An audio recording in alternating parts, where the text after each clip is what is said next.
ঘড়ির কাঁটা 11টা ছুতেই হাসপাতালে 2 মিনিটের নীরবতা পালন। 2 বছর পর হলো আরজিকর নৃশংস সেদিনের।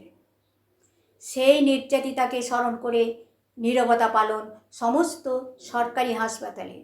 কলকাতা সহ রাজ্যের জেলায় জেলায় বিভিন্ন সরকারি হাসপাতালে রবিবার সকাল 11টা বাজতেই 2 মিনিটের নীরবতা পালন করা হয়। ডাক্তার, নার্স থেকে স্বাস্থ্যকর্মী সকলেই নীরবতার মধ্যে দিয়ে শ্রদ্ধা জানান আরজিকরের সেই নির্যাতিতাকে।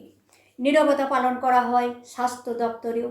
উপস্থিত ছিলেন স্বাস্থ্যমন্ত্রী শারদ মুখোপাধ্যায়। এই প্রথমবার সরকারি উদ্যোগে আরজিকরের নির্যাতিতাকে স্মরণ করা হলো। ওয়েস্ট বেঙ্গল জুনিয়র ডক্টরস ফ্রন্টের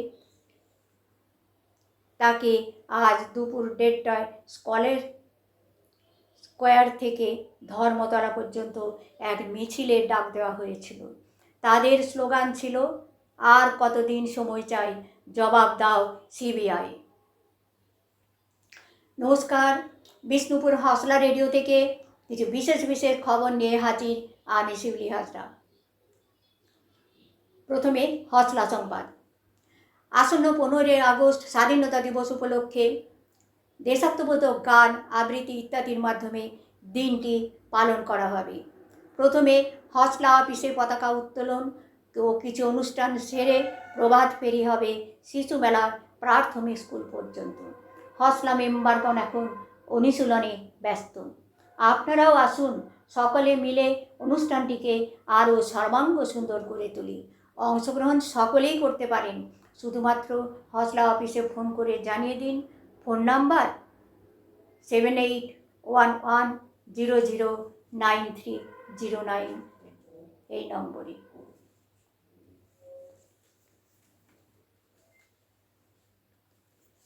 এখন আসছে বিস্তারিত খবরে।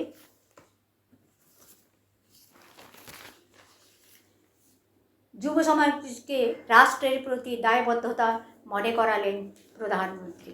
জীবনের সিলেবাস নেই, জেনজিকে নমো বার্তা।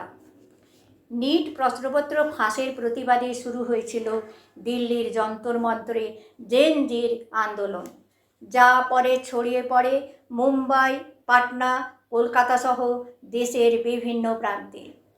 গত 12 বছরের মধ্যে নরেন্দ্র মোদী সরকার সম্ভবত এই প্রথম একটা আনকমন প্রশ্নপত্রের মুখে পড়েছিল বলেই রাজনৈতিক বিশ্লেষকদের একাংশের রায়, যার জেরে জেনজির দাবি মেনে ইস্তফা দিতে হয় কেন্দ্রের শিক্ষামন্ত্রী ধর্মেন্দ্র প্রধানকে। সেই তরুণ প্রজন্মের পড়ুয়াদের উদ্দেশ্যে শনিবার প্রধানমন্ত্রী বললেন, জীবনের পরীক্ষায় প্রশ্নপত্র কিন্তু আউট অফ সিলেবাস আসবে। যন্তর মন্তর সহ দেশের বিভিন্ন প্রান্তে প্রতিবাদের জেরে নমো নিজে যেমন ইনস্টাগ্রামে ধারাবাহিক রিলস পোস্ট করে জেনজির কাছে পৌঁছানোর চেষ্টা করেছেন, তেমনি নিজের মন্ত্রিসভার সদস্যদেরও একই বার্তা দিয়েছেন তিনি। 2 দিন আগে মুম্বাইয়ে জেনজি পড়ুয়াদের সঙ্গে এক অনুষ্ঠানে রাষ্ট্রীয় সমাজসেবক সংঘের প্রধান মোহন ভাগবত ইয়ং ব্রিগেডকে আপনে লোক বলে সম্বোধন করে বুঝিয়ে দিয়েছেন এই প্রজন্মের বক্তব্যকে উড়িয়ে দেওয়া যাবে না। ককরোচ জনতা পার্টির আন্দোলন মেটার পরে শনিবারই প্রথম নতুন প্রজন্মের পড়ুয়াদের সঙ্গে কোনো একটি অনুষ্ঠানে মুখোমুখি হলেন মোদি। আইআইটির দিল্লির 1000 পড়ুয়া এবং গবেষকদের সমাবেশে প্রধানমন্ত্রীর বার্তা, প্রশ্ন করা ভালো, কিন্তু রাষ্ট্রের প্রতি দায়িত্ব প্রত্যেক প্রজন্মের। আগের প্রজন্মের লড়াইয়ে দেশ স্বাধীনতা পেয়েছে।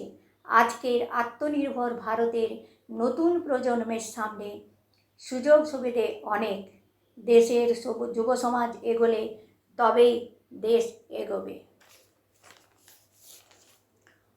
কড়া বার্তার পর নালিশ তোলাবাজির নজরদারিতে পর্যবেক্ষকরা। তোলাবাজদের খুঁজে বের করতে জেলা পর্যবেক্ষকদের বাড়তি দায়িত্ব দিল বিজেপি। ইতিমধ্যেই তোলাবাজির সঙ্গে জড়িত থাকার অভিযোগে দলের 250 জনকে শোকজ করা হয়েছে, সাসপেন্ড করা হয়েছে অন্তত 22 জন। তবুও বাংলায় তোলাবাজ মুক্ত বিজেপি গড়তে পারছে না শ্রমিক ভট্টাচার্যরা, কারণ পার্টির রক্তচক্ষুকে বুড়ো আঙুল দেখিয়ে এখনও বিজেপির নাম করে স্থানীয় স্তরে কিছু নেতা কর্মী তোলা আদায়ের জন্য ব্যবসায়ীদের উপরে চাপ দিচ্ছেন বলে অভিযোগ। পরিস্থিতির গুরুত্ব আঁচ করে সাংগঠনিক নজরদারি আরও বাড়াতে চাইছে বিজেপি। পদ্মবনে ঢুকে থাকা তোলাবাজদের খুঁজে বার করার ভার পড়তেছে দলের জেলা পর্যবেক্ষকদের উপরে। পাকিস্তানে তথ্য পাচার, বায়ুসেনা অফিসার ধৃত। ব্যক্তিগত জীবনে খুবই কঠিন সময়ের মধ্যে দিয়ে যাচ্ছিলেন তিনি। ঠিক সেই সময় সোশ্যাল মিডিয়ায় এক মহিলার সঙ্গে আলাপ, সুন্দরী রহস্যময়ীর সঙ্গে প্রথমে কথাবার্তা, ধীরে ধীরে ঘনিষ্ঠতা, আর তারপর রোজ ভিডিও কল। আর এই হানি ট্র্যাপে পা দিয়েই ভারতীয় বায়ুসেনার এক উইং কমান্ডার এদেশের প্রতিরক্ষা সংক্রান্ত অনেক গোপন ও সংবেদনশীল তথ্য পাকিস্তানে পাচার করে দিয়েছেন বলে অভিযোগ। মাস দুয়েক আগে গ্রেপ্তার হওয়া সেই বায়ুসেনা আধিকারিককে জিজ্ঞাসাবাদ করে বিস্ফোরক সব তথ্য পেয়েছে পুলিশ। সূত্রের খবর, ডিজিটাল চ্যানেল ব্যবহার করে সোশ্যাল মিডিয়ার ওই রহস্যময়ীকে সেনা মুভমেন্ট এবং সামরিক পরিকাঠামো সংক্রান্ত অনেক ছবি, ভিডিও ও তথ্য পাঠিয়েছিলেন ওই অফিসার। শুধু তাই নয়, রহস্যময়ী প্রেমিকার কথায় এক সহকর্মীর মোবাইল ফোনে একটি নির্দিষ্ট অ্যাপ ইনস্টল করে দিয়েছিলেন অভিযুক্ত উইং কমান্ডার। দিল্লি পুলিশ এবং কেন্দ্রীয় গোয়েন্দা সূত্রের দাবি, অ্যাপটি স্পাইওয়্যার বা রিমোট অ্যাক্সেস ম্যালওয়্যার। এই অ্যাপ ব্যবহার করে সংশ্লিষ্ট ব্যক্তির মোবাইল ফোন থেকে তথ্য চুরি, অবস্থান শনাক্ত বা কথোপকথন আড়ি পেতে শোনা সম্ভব ছিল। এমনকি ওই ব্যক্তি ফোন নিয়ে কোনো মিটিংয়ে হাজির থাকলেও এই ম্যালওয়্যারের মাধ্যমে রুমের সকলের কথোপকথনে শোনা সম্ভব ছিল। এই অ্যাপ ব্যবহার করে অন্য অফিসারদের মোবাইল ফোনে অ্যাক্সেস পাওয়ার চেষ্টাও হয়েছে বলে খবর। একাধিক বায়ুসেনা কর্মীর মোবাইলে এই অ্যাপ্লিকেশন ইনস্টলড অবস্থায় মিলেছে। তবে সেটা কিভাবে হলো এবং কজনের মোবাইলে অ্যাপটি অ্যাক্টিভ করা হয়েছে খতিয়ে দেখছেন গোয়েন্দারা।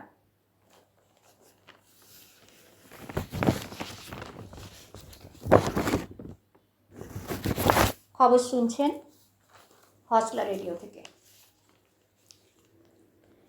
22শে শ্রাবণ পর্যটকদের জন্য খোলা হলো শান্তিনিকেতন গৃহ। কবির প্রয়াণ দিবসে পর্যটকদের জন্য খুলে দেওয়া হলো প্রাচীন ঐতিহ্যবাহী শান্তিনিকেতন গৃহ। এর নামানুসারেই এই বিস্তীর্ণ এলাকার নামকরণ। শনিবার ওয়ার্ল্ড হেরিটেজ বিশ্বভারতীতে শ্রদ্ধার সঙ্গে স্মরণ করা হলো বিশ্বকবি রবীন্দ্রনাথ ঠাকুরকে। এই দিন সকালে গৌর প্রাঙ্গণে বৈতালিক উপাসনা গৃহে ব্রহ্ম উপাসনা, বৈদিক মন্ত্রপাঠ, রবীন্দ্রসঙ্গীত হয়।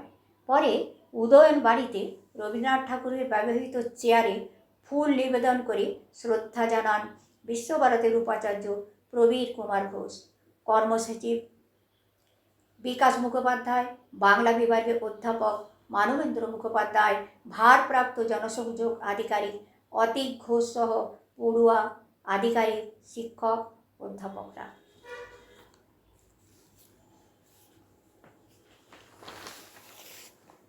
দুগ্ধ ও দুগ্ধজাত ক্ষেত্রে 250 কোটির বিনিয়োগ। এক মাসের মধ্যেই রাজ্যে ফের দুগ্ধ ও দুগ্ধজাত ক্ষেত্রে বড় বিনিয়োগের ঘোষণা। আমুলের পরে এবার থ্যাকার ডেয়ারি কর্তৃপক্ষ রাজ্যে লোকটির ঘোষণা করলেন। শনিবার শহরে বণিক সভা ইন্ডিয়ান চেম্বার অফ কমার্স এর এক অনুষ্ঠানে সংস্থার পক্ষ থেকে ঋদ্ধিমা থ্যাকার জানান, হাওড়ার উলুবেড়িয়ায় তারা 250 কোটি টাকা লক্ষ্য করে নতুন প্রকল্প শুরু করতে চলেছে, যা বাস্তবায়িত হলে আগামী দিনে 1000-এরও বেশি কর্মসংস্থান হতে চলেছে। আগামী 1 বছরের মধ্যেই উৎপাদন শুরু হবে বলেও তিনি জানিয়েছেন। মূলত রপ্তানির জন্য এই উৎপাদন কারখানা তৈরি করা হচ্ছে। উল্লেখ্য, গত মাসেই আমুল ব্র্যান্ডের মূল সংস্থা Gujarat cooperative milk marketing federation কর্তৃপক্ষ হাওড়ার সাকরাইল ফুড পার্কে 700 কোটি বিনিয়োগে বিশ্বের বৃহত্তম দই উৎপাদন কারখানা তৈরির ঘোষণা করেছেন।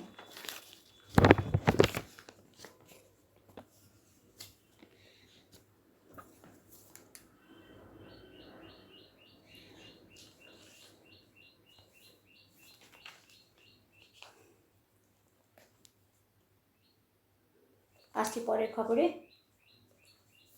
গতকাল 22শে শ্রাবণ উপলক্ষে তথ্য ও সাংস্কৃতিক বিভাগের উদ্যোগে একটি গাছ মায়ের নামে উদযাপন করা হয়েছে। ফরেস্ট অফিসে বিধায়ক ও মন্ত্রীগণ গান, আবৃত্তি ইত্যাদির মাধ্যমে কবিগুরুকে নিয়ে চলার জন্য সকলকে আবেদন জানিয়েছেন।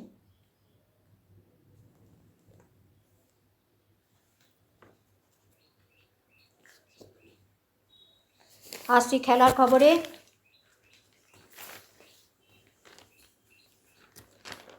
সোনা জয় দৈবার্ঘর। ক্যারাটেতে আবার সাফল্য পেলেন বাংলার দৈবার্ঘ মুখোপাধ্যায়। সাউথ এশিয়ান ক্যারাটে চ্যাম্পিয়নশিপে 7 দেশের প্রতিযোগীর লড়াইয়ে অনূর্ধ্ব 14 কুমিতে ইভেন্টে 50 কেজি বিভাগে নেপালের প্রতিদ্বন্দ্বীকে হারিয়ে সোনা জিতেছেন দেবার্ঘ। ভারত 17টি সোনা, 16টি রূপা ও 17টি ব্রোঞ্জ সহ দ্বিতীয় স্থান অধিকার করেছে। হানসি মিরের কোচিংয়ে এই সাফল্য।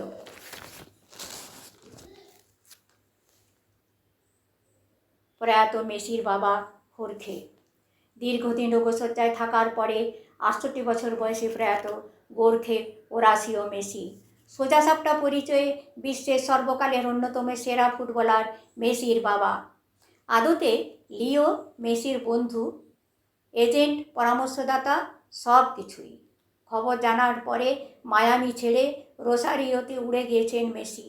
লিগস ক্লাবের ম্যাচে খেলতে পারছেন না।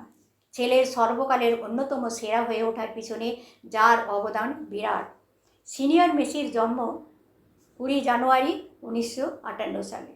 রোসারিওর এক মেটাল সংস্থা আসিন্দারে চাকরি করতেন। হোর্খে পরিচিত ছিলেন তার পরিশ্রমী স্বভাবের জন্য। স্ত্রী সেলিয়া ও তার 4 সন্তান রদ্রিগো, মাতিয়াস, লিওনেল ও মারিয়া সোলকে নিয়ে থাকতেন শহরের দক্ষিণ প্রান্তে লা বাদাখা অঞ্চলে। লিওর জন্ম 1987 সালের 24শে জুন রোসারিওর গ্যারিবালদি ইতালিয়ান হাসপাতালে। মায়ের সূত্রে গোর্খে ছিলেন ইতালিয়ান বংশোদ্ভূত। পরিবারের ফুটবলের প্রতি ভালোবাসার জন্য একেবারে ছোটোবেলাতেই মেসির পায়ে পৌঁছে যায় বল। মেসির দিদা স্থানীয় গ্রান্দোলিতে খেলতে নিয়ে যেতেন মেসিকে। পরে নিউ ওয়েলসের ওল্ড বয়েজ ক্লাবেও, যে ক্লাবের সমর্থক ছিলেন বাবা হোর্খে। সিনিয়র মেসির আসল লড়াই শুরু মেসি আর একটু বড় হয়ে, যখন জানা যায় গ্রোথ হরমোনের অভাবে ভুগছেন মেসি। যে অকুশের চিকিৎসা না হলে 5 ফুটের কিছু আগেই থেমে যেত মেসির উচ্চতা। ততদিনে নিউ ওয়েলস ওল্ড বয়েজে নিজের জাত চিনিয়ে ফেলেছেন লিও। নিজের চাকরির চেয়েও লিওর প্রতিভা নিয়ে বেশি চিন্তিত হয়ে পড়েন গোর্খে। ছেলেকে নিয়ে গিয়েছিলেন দেশের বিখ্যাত ক্লাব রিভার প্লেটে, যারা আগেই আগ্রহ দেখিয়েছিল মেসির প্রতি, কিন্তু গ্রোথ হরমোন ট্রিটমেন্টের বিপুল খরচের কথা ভেবে পিছিয়ে গিয়েছিল তারা। এই সময়েই বার্সেলোনার এক স্কাউট মেসির খবর জানান স্পেনে। গোর্খের সঙ্গে তার যোগাযোগ হতেই সবচেয়ে সাহসী সিদ্ধান্ত নিয়ে ফেলেছিলেন তিনি। 13 বছরের লিওকে নিয়ে আটলান্টিক পেরিয়ে হাজির হয়ে যান বার্সেলোনায়। সেখানেই তার আসল ট্রিটমেন্ট শুরু হয় এবং তিনি সুস্থ হয়ে ওঠেন।